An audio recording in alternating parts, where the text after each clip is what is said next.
We shall begin. We are on Kuf Chav Vav Amid Beis 126b, and I'm coming to you from Central Oregon. The Mishnah, we're up to the Mishnah. Kisui hakelim sheyesh lam beis achiza, covers of vessels that have a handle, nitolim b'Shabbos, are allowed to be taken on Shabbos, are allowed to be moved on Shabbos because they are, they look like a vessel, they act like a vessel, Shvua Tov Stivers. They act like a vessel, they don't act like Shvua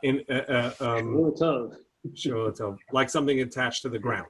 So we'll see, the Gemara is going to tell us really that we have three types of covers. There are covers for pots or pans, a regular movable vessel. That's not muksa because it is a vessel, and even if it doesn't have a handle, it's permissible to be moved. Then you have covers, let's say for a manhole. So that cover is the cover of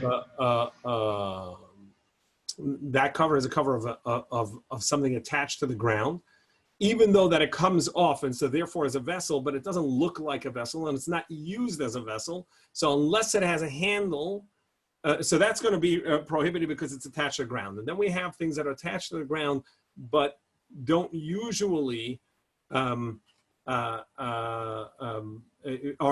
in an independent vessel and don't need to be attached to the ground. Like we saw these ovens, which are basically a clay vessel. We're going to see a machlokas of whether or not when the cover has a handle, is that a requirement in order for it to be a vessel, or is it a vessel independently? But really, these are all vessels because they are they come off and can be moved. So kisu hakelim covers a vessel. Sheyesh lam beis achiza. If it has a handle, only told b'Shabbos, you're allowed to move it on Shabbos. Amar Rabbi Yossi b'medvar mamurim b'kisei karkos. So Rabbi Yossi says we're talking about covers of something attached to the ground. But covers of vessels that are movable vessels. Either way, you can take it on Shabbos because it's an independent vessel. So therefore, it's not muksa.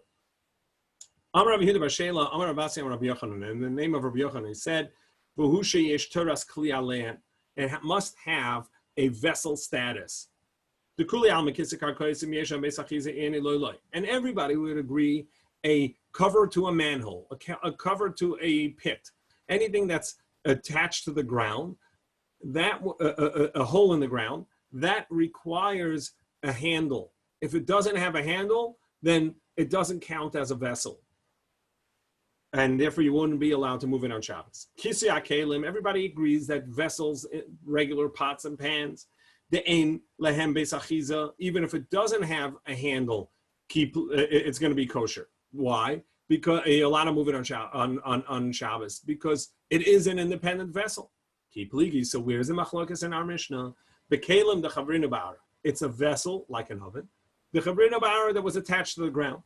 Ma'asav gazrina and ma'asav gazrina. One says, look, it looks too much like it's attached to the ground, so it looks like a manhole cover, and therefore it must have a handle. And without a handle, you cannot move it on Shabbos.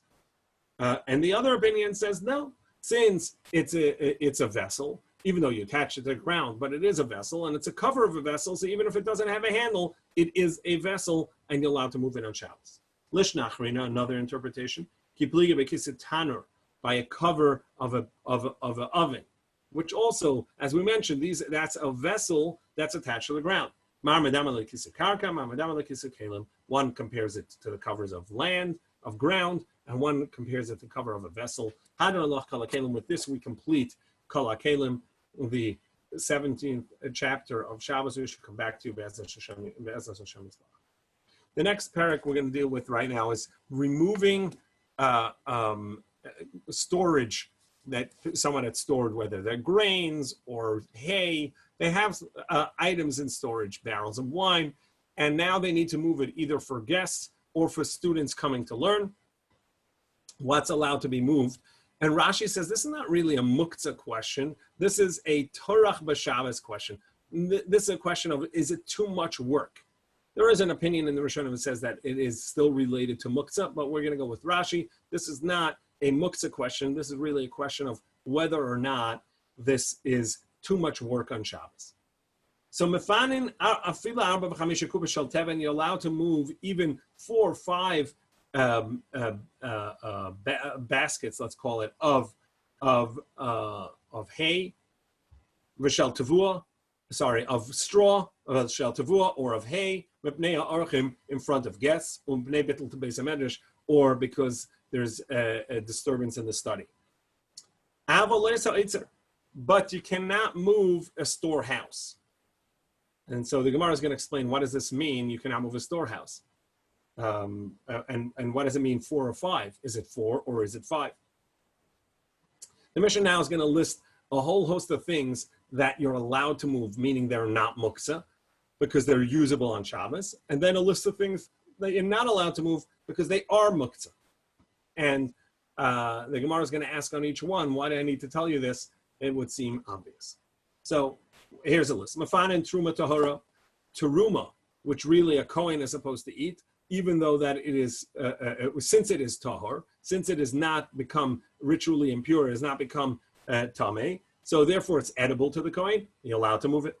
Udamai, and also when you purchase produce from the market and you don't know whether or not Meiser, the tithe, has been taken from it, so you have to tithe at home, but you're allowed to give it to guests, you're allowed to give it to the poor, and you yourself, in this, the Gemara is going to explain in certain ways, are allowed to eat it, and therefore you're allowed to move that as well. And the first tithe, which goes to the Levi, if the part that goes from that the Levi has to give to the Kohen was taken from it, so it's totally been tithed, so that's allowed to be moved as well because he can eat it on Shabbos. All these things are edible on Shabbos, and therefore you're allowed to move it. And the second tithe, which you have to bring to Yerushalayim, but you're not bringing it to Yerushalayim, so you transfer it onto a coin, and then you can eat it. Vehektish, and also hektish, which you're going to transfer onto a coin. It's been redeemed. Those are allowed to be moved. Vahaturmas ayavish, also this food called turmas, which has been dried. It is food either for the poor or for goats. Different texts here.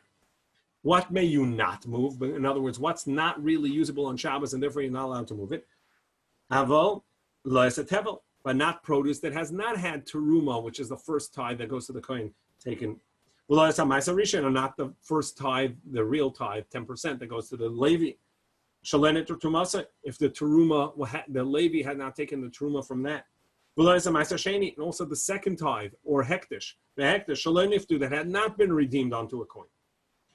And here are some particular products they're not allowed to take. Luf, and not this produce called luf. And not mustard. Rabbi Shimon Gamliel mata b'luf. Rabbi Shimon Gamliel says, no, you're allowed to move luf because it is an edible food. Because you can feed it to ravens. And it seems like it was a thing that wealthy people or prestigious people would have ravens as pets. Straw bundles and bundles of twigs and another type of reed bundles, if they were set aside as food for animals, since it's food for animals, you're allowed to move it on Shabbos. If not, you're not allowed to move it. So again, our Mishnah is talking about first, how much are you allowed to schlep on Shabbos? What's considered too much work, and then what type of product is going to be a muksa question, and it'll depend if it's edible on Shabbos, if it's usable on Shabbos, and then it's not muksa, you're allowed to move it. If it's something that you're not allowed to partake in on Shabbos, and we have a list of things that are not usable on Shabbos, and therefore it's going to be prohibited to move that. So the Gemara says, first, analyzing the first line and interpreting. Why do you say 4 or 5? If I can move 5 buckets, for sure I can move 4 buckets. So the first interpretation is going to say actually depends. Sometimes 4, sometimes 5. Rav Chisda says, if all you have is 5, you can't take all 5 away because then you've emptied the entire place. You have to make a reminder that you're not allowed to fix your storehouse and take it all away. So therefore you can only take 4. However, if you have more than 5, right, but you're allowed to take a total of 5 from a larger storehouse. So what does it mean, but you're not allowed to take the storehouse? But you already said you can't take the whole storehouse. So what does it mean? You're not allowed to start the storehouse. First, you have to see what else is there, and then only you can't do the you can't take out the entire storehouse. Sorry, if you're sorry, you can't start the storehouse. We already know that you can't take out the entire storehouse. Rather, what it means is you cannot take out to start from there, because it's muksa.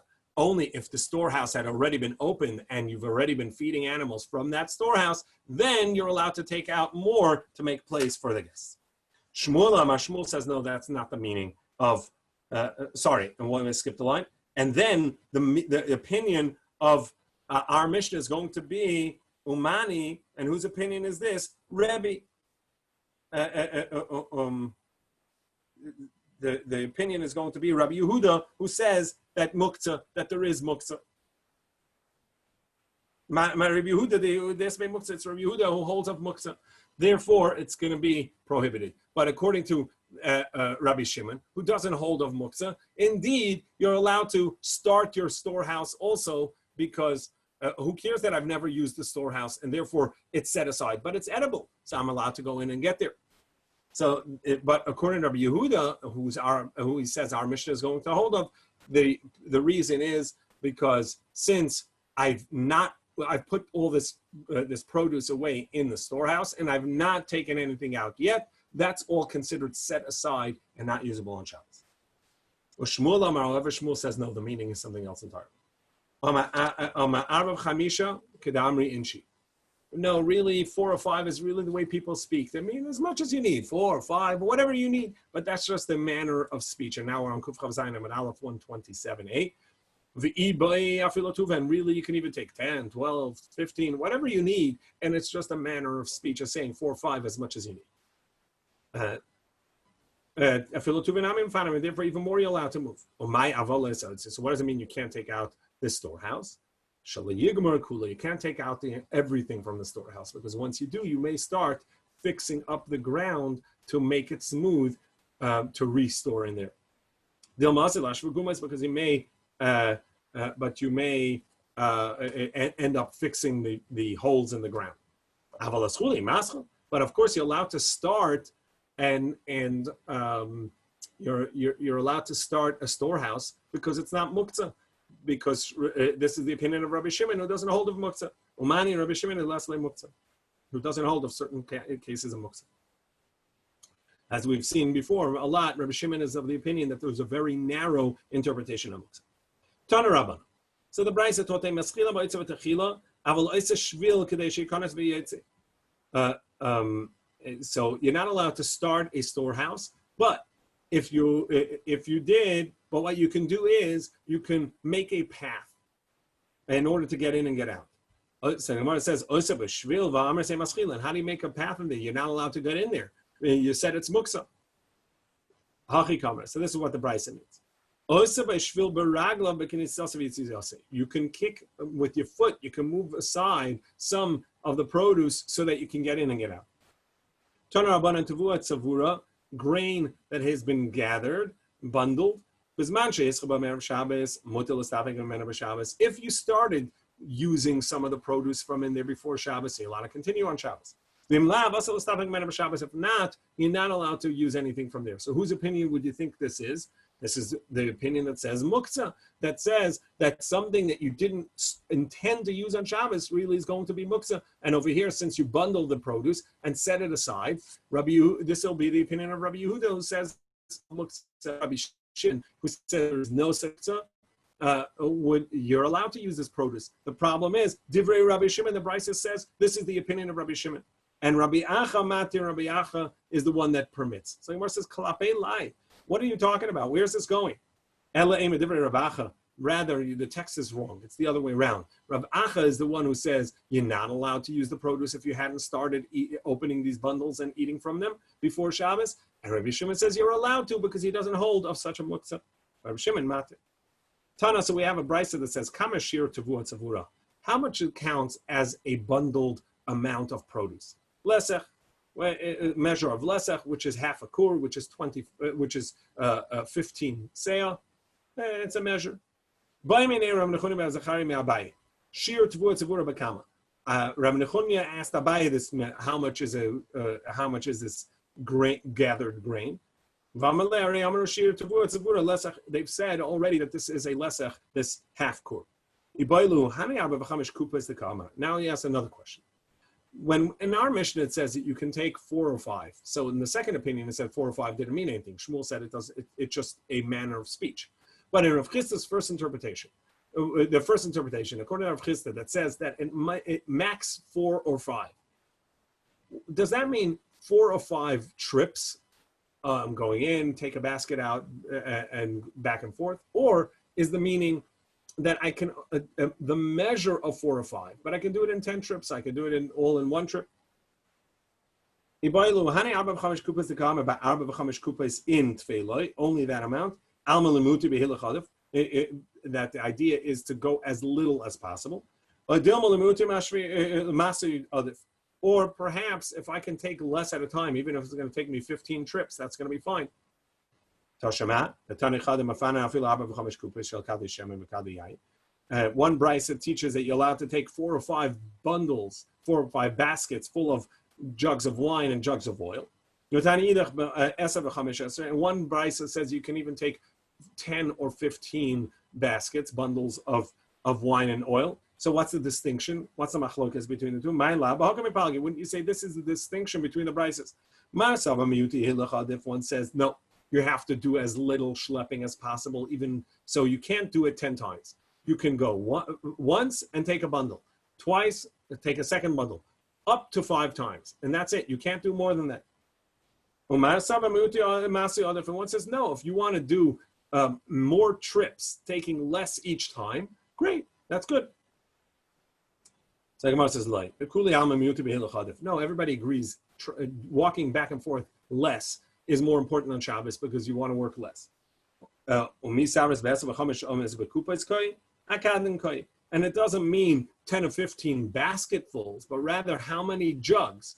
If you have a basket that can hold 3, so you're only going to do it in 5, then you're only going to do 5 baskets. If your basket can only hold 2, so then you're going to do it in that amount. If your basket can only hold 1, so then you're going to have 15 baskets. The point is that you're only taking the 5 basket worth full, but it's either 10 or 15 jugs depending on how many you can fit. If it only fits 1 into a basket, or if 2 fit in a basket, or if 3 fit in a basket. And we're talking about these baskets made in harpene, which were used to fill with other packaging.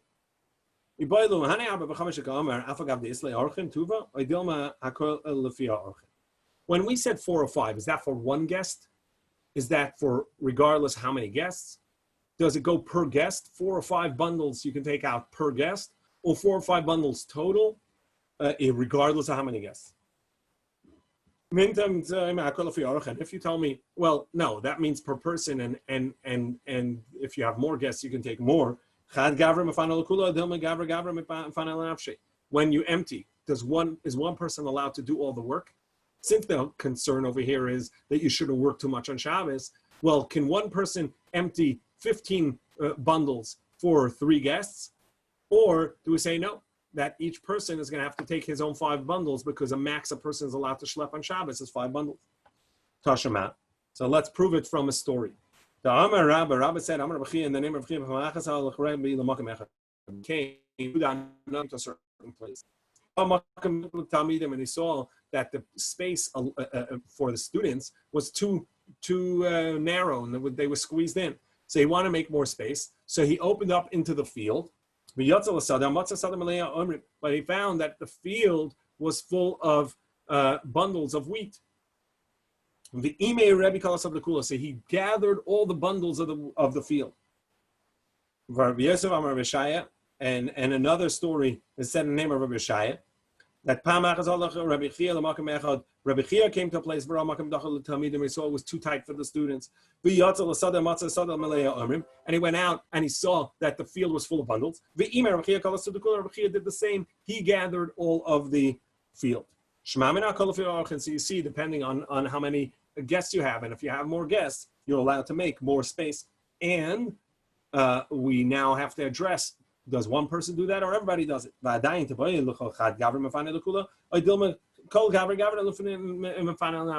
one person do it for everyone or each person does for himself?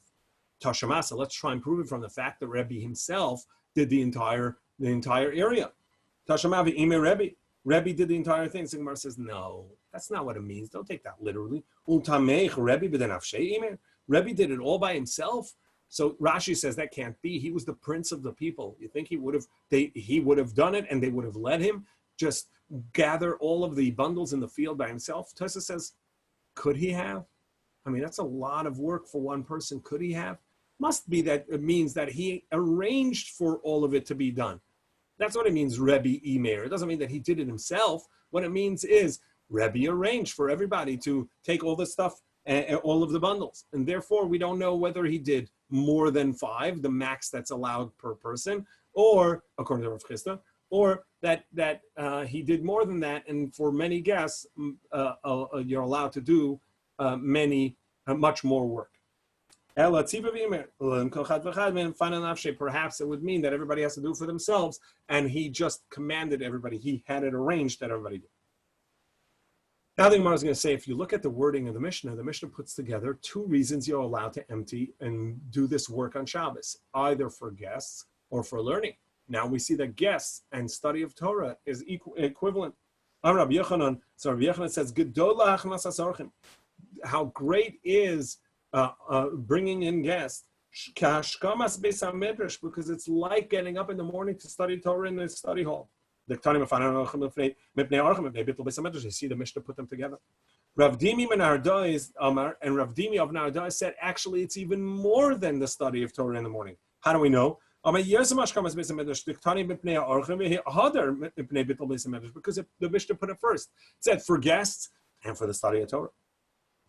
Now, it's true, one of them had to be said first, but you would think that study of Torah would have been first. And it said guests first to tell you that bringing in guests is even greater than the study of Torah.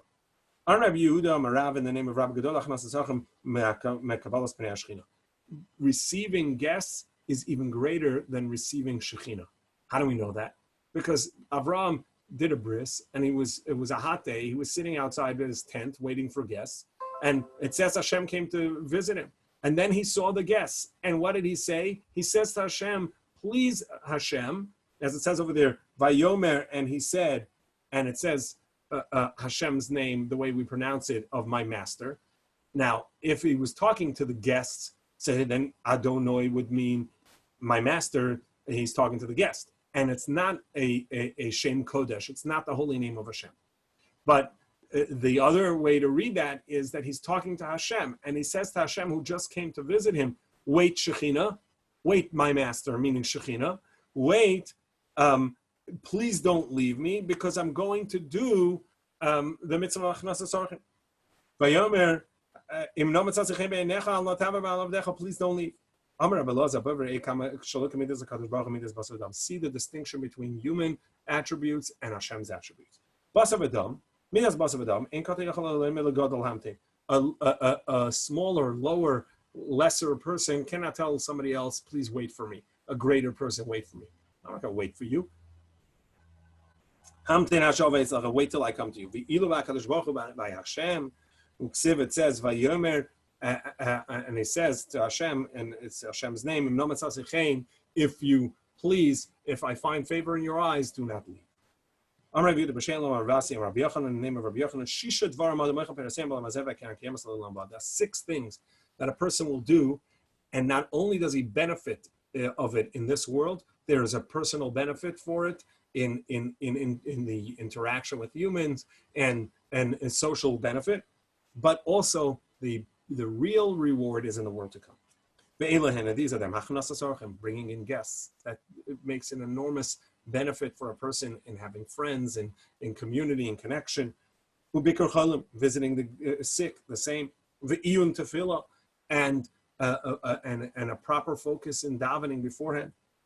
We don't know what it is that he's saying. Vashkamas b'samedrash, and waking up early to study Torah. V'megala b'nam Talmud Torah, also someone who raises his children to Torah. V'adanas chavero kavschus, and somebody who judges his friend favorably. So Eini, it's not so. We have a Mishnah that says it differently. V'anan tanan, we have in the Mishnah. So this is in the beginning of the Maseches Peah. The Mishnah says, "Elu dvarim shalom ochel perasem osam v'ochel perasem alamazeh." Here are things that a person does and reaps the benefit in this world, and the reward remains for the world to come. And it's not these 6 things that Rabbi Yochanan mentioned, but rather ve'elohim kibbud avim, honoring a parent, and gemilus chasadim, and doing kindness, gemach, right, gemilus chasadim, doing chesed, and bringing peace between people. The Talmud Torah connected kulam, and study Torah is equivalent to all of these. But in any case, it doesn't mention the 6 that Rabbi Yochanan mentioned. These and no others. So then now we turn to Kuf Chav Zayin and base, and the Gemara says, no, that's not what it means. Actually, Hani Nami. Actually, the 6 things Rabbi Yochanan mentioned as well, but Bahani Shaichi, they are included in the others. So what did we have? Guests visiting the sick, those are a part of Gemilus Chasadim. Iyun Tefillah, focusing on one's davening, that to know what it is that they're doing, that also is a form of chesed, but it's a chesed with self. As the pasuk says, "Gomel nafsho ish chesed," somebody who understands his tefillah, his prayer, and knows what they're davening about, and works beforehand to have a focus in davening. They are doing chesed to themselves. They're doing kindness. Waking up to study in the morning, that is Talmud Torah. Raising children to Torah, now of course that's Talmud Torah. And judging a person favorably, that's a part of bringing peace. So the statements that Rabbi Yochanan said are actually included in the Mishnah, and he was just expounding on the Mishnah. Tana Rabbanan, so the Brisa taught, Hadana Chavero Kavschus, Dana Nesel Kavschus. Somebody who judges others favorably, judge himself favorably. He himself will be judged favorably. And so here's the halacha with judging favorably, so we get the concept. If you know somebody's always doing something good, they are, they have a history of doing good things, and then you see something that looks like it's bad, but it's out of character. It behooves us to look at them and say, yeah, that's probably not what it looks like, even though it looks bad, but it's probably not what it looks like. You know why? Because we have a history of this person. We know who they are enough to know that this is really not out of character, and therefore it is more MS. It is more likely to be the other thing. The inverse is also true. If unfortunately somebody consistently does something bad, let's say they're constantly lying, right? And then even if it looks like they're telling the truth, we have to be worried that maybe they're not, because they have a history already. So that's the logical next conclusion. And then we have people that we don't know, and then we should judge them also favorably. So that's this Mishnah, and we're going to see a fascinating story here. And this story really teaches how far, a few stories actually, how far to take this when somebody's in character, it's out of character. Somebody's character is such that they are so pristine, and then something looks odd, we have to come up with far-fetched explanations to assume that they're doing right. You know why? Because it's just no way that that's happening, right? Imagine if you see Rabbi Brodkin walk into a McDonald's, right? There's no chance that he's going to buy food there. So you're going to come up with any other explanation, as far-fetched as it may be. Same is with these stories as well.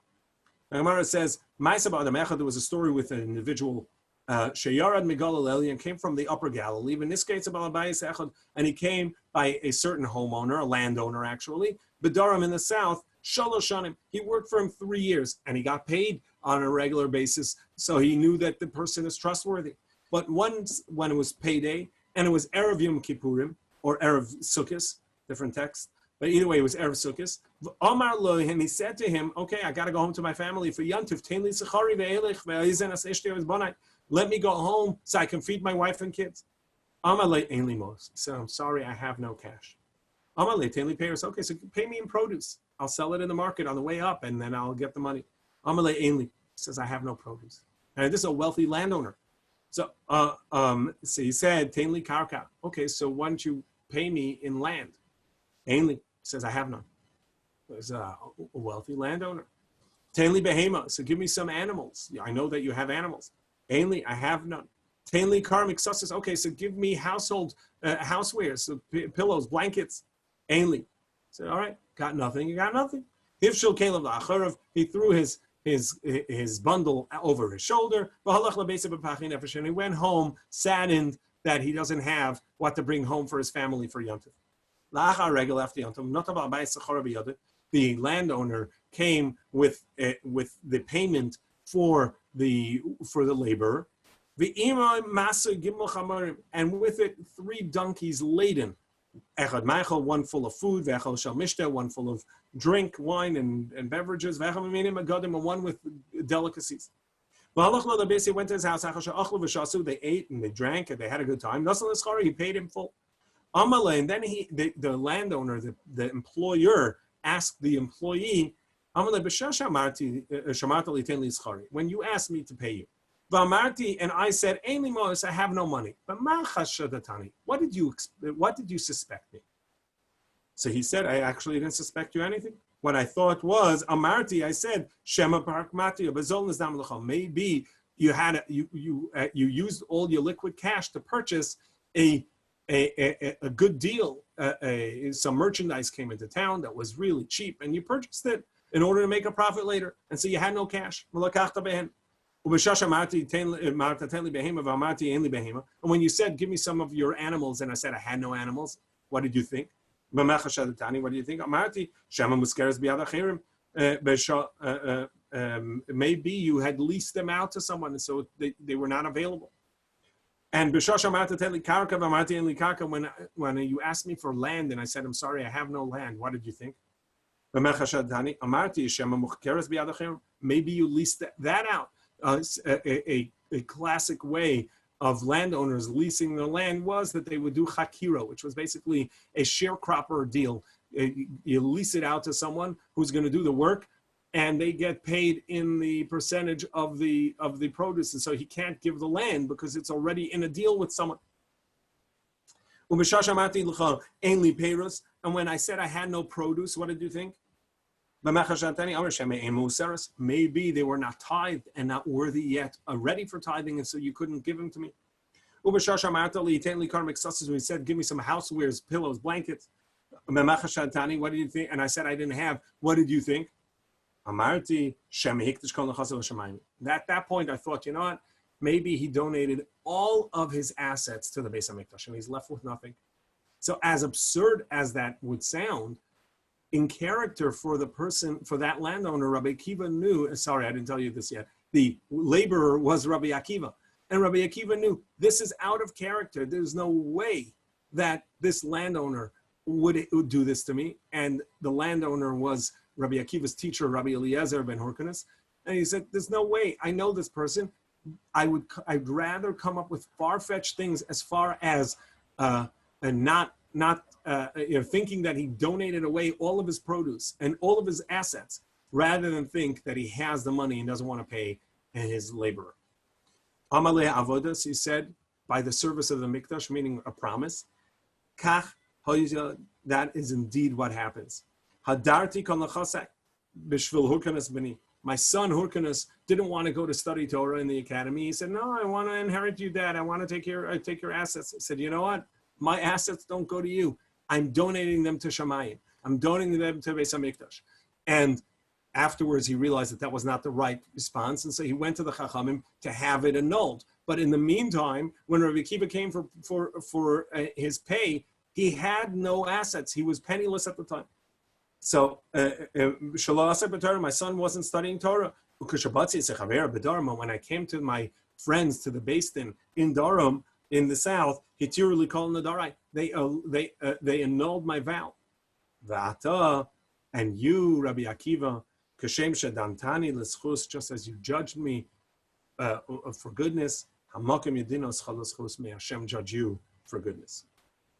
Tarabana, we have another story similar to this. There was one very righteous person. Rashi tells us that whenever it says Chassid Echad, it means one of two great tzaddikim, either Rabbi Yehuda ben Bava or Rabbi Yehuda ben Rabbi Eli. Okay, so this Chassid, Rabbi Yehuda, Shapada Riba Achas Bas Yisrael. He redeemed from captivity a young Jewish maiden. Well, that night when they came to wherever they were resting, he had her sleep at the foot of his bed. In the morning when he woke up, he went to the mikveh. And then he taught his students. So Amar Lehem, he said to them, when I put her at the foot of my bed, what did you guys think of me? Amarnu, so they responded, we said, maybe there's a student that you don't trust, and therefore you wanted her right near you, so that none of the students will take advantage of her, this girl right out of captivity. Someone will take advantage of her that night.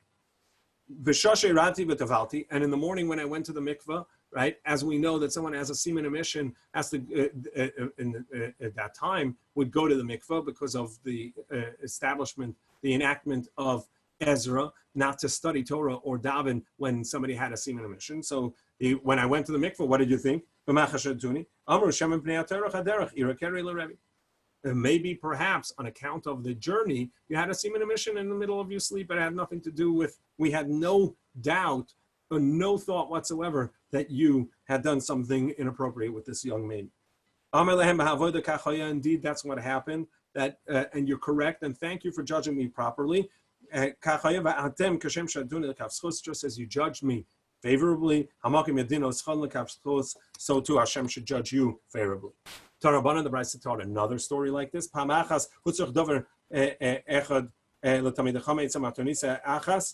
There was a certain matron, non-Jewish Roman matron who would create, who was close to government, and one of the Chachamim, the Jews, needed something, a favor from her. So there was a question who should go, because she had a reputation of being a harlot as well. That all of the greats of Rome would hang out with her as well. So Amru Miyelech. So the Chachamim said, who is worthy of going? In other words, who can we trust and really go and both get the job done and be trustworthy with such a woman? So Amar Lehem Rabbi Yeshua Anilech. So Rabbi Yeshua offered himself. Halach Rabbi Yeshua Talmid of Rabbi Yeshua went with his students. Rabbi Yeshua B'Chanania, the great head of the academy. They are basically. So when he came close to her door, Cholatz tefillah, he took off his tefillin. As we know that they would wear tefillin all day. So he took off his tefillin, Berichut Dalet Amos, 4 amos away from her house. Nichnas, he went in, but he didn't let his entourage come in with him. And he shut the door. After he came out of the house, Yared V'Tavel, he immediately went to the mikveh. And then he started teaching his students. Amar Lehen, he said to them, what did you think when I took off my tefillin? We thought you didn't want a holy object going into such a defiled place. When I closed the door, what did you guys think?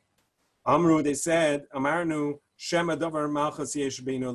maybe what you need is a favor from one of the royals, from one of the kings or the princes, and she has access, and that's why you needed privacy.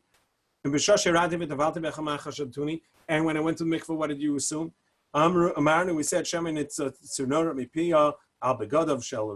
maybe some spittle came from her on your garments, and we know that there was an enactment of tumah to zav tumah to non-Jews, and therefore you went to the mikveh to tovel yourself. Hamalem Avodah said by an oath by the Beis Hamikdash, by the service of Beis Hamikdash, Kachaya, indeed, I swear that's the way it was. Vatem, and you, Kashem Shedantuni, Lekavschus, you judge me favorably, so too you shall be judged favorably. Yadin Eschem, Amakim Yadin Eschem, Lekavschus, Hashem should judge you favorably. In our Mishnah, it said that you remove you may move teruma that is tahor, that is pure. Now, who's this teruma? Who's going to eat this teruma? Only a kohen is allowed to eat it. So why am I, a non-kohen, allowed to move it? To tell us that even though it's in the property of a Jew, you're allowed to move it. Since I may have thought, even though I'm not allowed to use it, it should be prohibited. Nevertheless, the Mishnah teaches us it's permissible since a Kohen's allowed to eat it, so I can give it to Rabbi Coulter, and therefore I too am allowed to move it. Udamai. What about damai? Damai is this produce you buy in the marketplace that you know teruma had been taken, but the tithe maaser may or may not have been taken, which therefore I have to tithe again. However, I'm allowed to feed to the poor and to guests. So damai halechazile. So I'm not allowed to eat it. So why am I allowed to move it? And Masa says, giving the ibayim afkali. So this says, first of all, you can answer like we said before. I can give it to guests. I can give it to the poor. But the Gemara is going to say there's actually a way that I myself am allowed to eat it, because if I want, I can, like Rabbi Eliezer ben Hukanis did before. The great Rabbi Eliezer, he gave away all of his assets. So to a person can nullify their assets, and as such they are poor and eat the damai. He'll be a poor person, and now it's edible to him, and therefore he's allowed to move it on Shabbos. So therefore it's available to him. The Tanan has will you're allowed to feed poor people or your guests the mai. Ravuna, and Ravuna said, Beishamai said you may not give the poor guests the mai. And Gamliel says you are allowed to.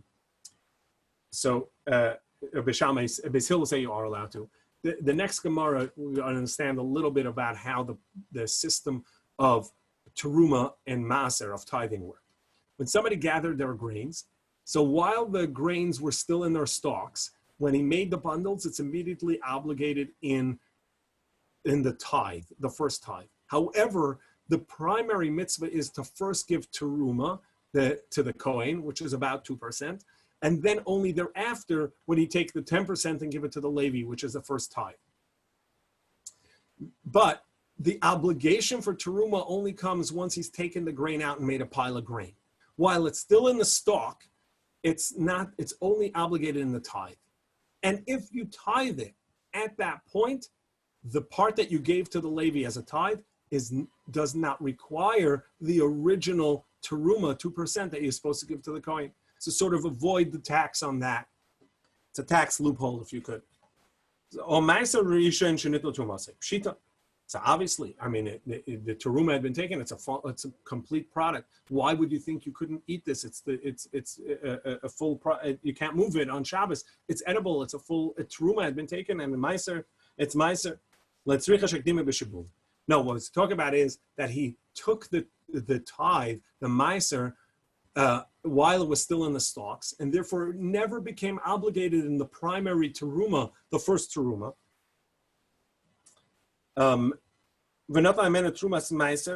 the teruma of the tithe was given, but the original teruma was not. Which is called teruma gedola, the great teruma, which is the original gift that's supposed to be given. But it never became obligated in that because it was still in the stalk form. Like Rabbi Bo said, tithe, the first tithe that you took while it was still in the stalk form, that tithe does not require the 2% truma gedola, the primary teruma that was supposed to be taken. Shenemar, as it says, the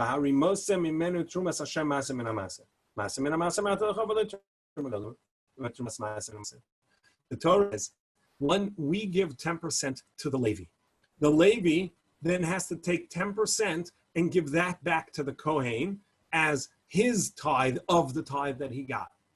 Now the Torah says the Levi has to give tithe from the tithe, but he does not have to give the primary truma from the tithe.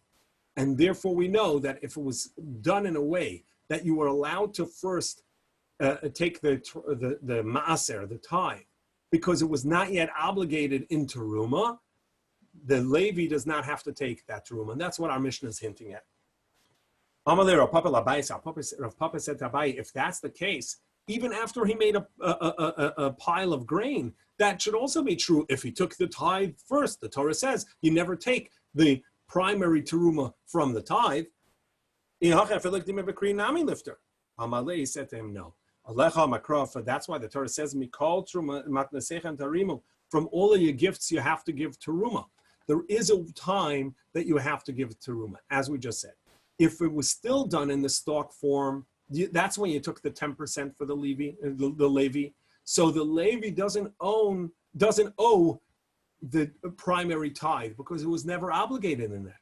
However, once it was already in a pile, if I, the landowner, take 10% from that and give it to the Levi, but that 10% was already obligated in the 2% gift of teruma, the primary teruma gedola, to the Kohen, and therefore the Levi must give that to the Kohen. As so Gemara says, well, my rois, what's the distinction? Hi idgen v'hai lo idgen. This one had already been taken into into grain, into a dagan, and this one had not. This had not yet been made into grain. Tomorrow morning we'll continue the last few lines on the staff and go into next. Yashakach, Shavua Tov.